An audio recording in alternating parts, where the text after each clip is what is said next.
Hello guys, welcome to our channel. আজকে চলে এসেছে জামাই ষষ্ঠীর ব্লগ। তোমরা পুরো ভিডিওটা পুরোপুরি দেখতে থাকো। Good morning guys. এখন সকাল সকাল উঠেই রেডি হয়ে গেছি, মাকে নিয়ে যাব স্কুলে। এখন আমার তো সকাল থেকেই নিমন্ত্রণ ওদের বাড়িতে এখন জামাই ষষ্ঠীর জন্য। দেখতেই পাচ্ছ চুলদাড়িটা একদম বড় হয়ে গেছে, এগুলো কাটাতে যেতে হবে। কাটানো হচ্ছে না, অফিস থাকছে, ছুটির দিনেও হচ্ছে না, একদমই কাজ থাকছে কিছু না কিছু।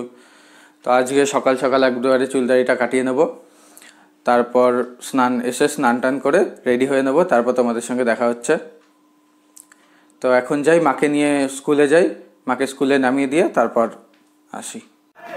তো এখন মাকে নিয়ে বাড়ি চলে আসলাম। তো একবারে ওদের বাড়িতে যাব, সকালে টিফিনটা করে আসি, তারপর এসে চুলদাড়ি কাটিয়ে স্নান করব। আর দেখো আমাদের ঘরের টাইলসের কাজ শুরু হয়ে গেছে। তো কালকে এটা হলো কমপ্লিট, এখনো ডেটোগুলো করা বাকি আছে, জাস্ট টাইলটা বসেছে। তো এখন ওদের বাড়িতে যাই, তারপর দেখা হচ্ছে তোমাদের সাথে। তো চলে আসলাম এখন ওদের বাড়িতে। প্রচন্ড গরম আজকে, প্রচন্ড গরম পড়েছে। এখন ওখানে ডালপুরি ভাজা হচ্ছে।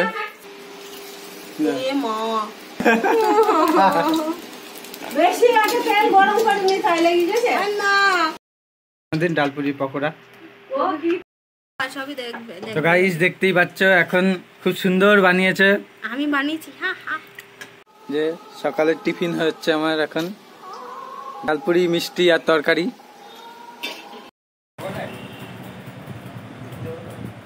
তো গাইস চুল কাটিয়ে এখন বাড়ি চলে আসলাম। এখন স্নান টান করতে হবে, স্নান টান করে আবার রেডি হয়ে যেতে হবে ওদের বাড়িতে। দেখো চুল কাটিয়ে কেমন লাগছে তোমরা কমেন্টে বলো। এই যে পিছনে আমার নতুন ঘর তৈরি হচ্ছে এখন, এটা আমার ঘর। এই যে এটা ডাইনিং। এখন চলে আসলাম মিষ্টি নিতে, আসলাম, মিষ্টি নেবো। এবার বাড়ি গিয়ে আবার পুজো দিতে হবে, তারপর ওদের বাড়ি যাবো।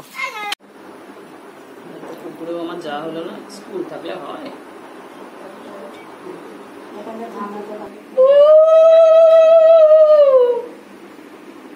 তো সেই এই দরকার, যা অবস্থা কলকাতার কোনো ইয়েই নেই। এখন চলে আসলাম ওদের বাড়িতে। এখন এখানে খাওয়া দাওয়া হবে দুপুরের। আজকের দিনে তো কোনো দোকানে মিষ্টি পাওয়া যাচ্ছে না, আমি অনেক কষ্ট করে একটা দোকানে মিষ্টি পেলাম, নিয়ে আসলাম। সব দোকানে মিষ্টি শেষ, কোনো দোকানে আমাদের এখানে মিষ্টি নেই। এখন সব সাজানো চলছে।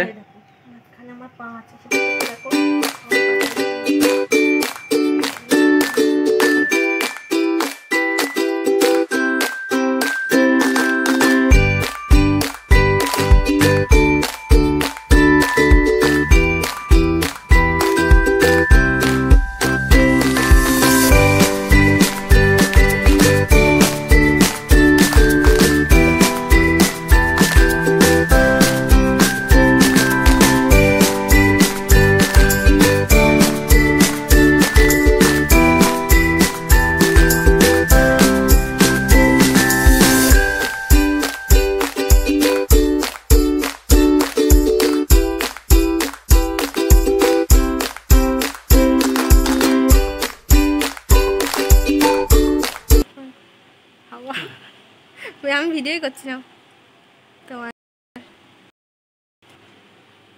কি মজা। না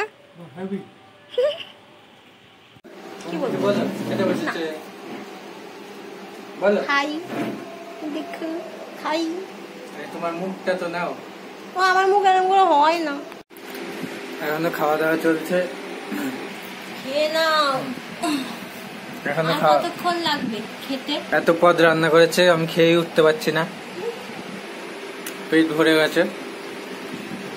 তারপর আমি আর মা একটু বেরিয়েছিলাম, কিছু কাজ ছিল সেই জন্য। মা ওখানে গিয়েছিল আবার শাড়ি কাচাতে দিতে, তো দেখো ওখানে দিচ্ছে ওটা। আজকের ব্লগটা এতটুকুই। ভালো লাগলে লাইক, কমেন্ট, শেয়ার আর সাবস্ক্রাইব অবশ্যই করো। টাটা।